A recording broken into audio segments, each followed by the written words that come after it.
નમસ્કાર, આપ જોઈ રહ્યા છો ઇન્ડિયા ન્યૂઝ ગુજરાત અને હું છું આપની સાથે કોમલ અગ્રવાલ। શરૂઆત કરી મહત્વના સમાચારોથી। વડોદરાની વાત કરવામાં આવે તો વડોદરાના કારેલીબાગ વિસ્તારમાં ઘરકામ કરતી પરિચિત મહિલાને રહેવા માટે મકાન આપવાનું આધેડને ભારે પડ્યું હોવાની ઘટના સામે આવે છે।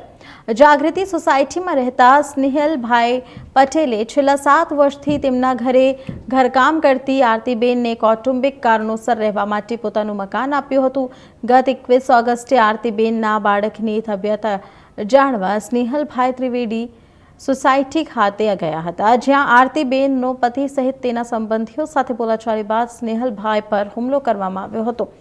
યુવાનો આક્ષેપ છે લાકડાના દંડા અને ગાધડાપાટું વડે માર મારતા સ્નેહલભાઈને માથા અને હાથમાં ગંભીર ઇજાઓ થઈ હતી। આસપાસના પાડોશીઓ વચ્ચે પડી તેમને વધુ મારથી બચાવ્યા હતા।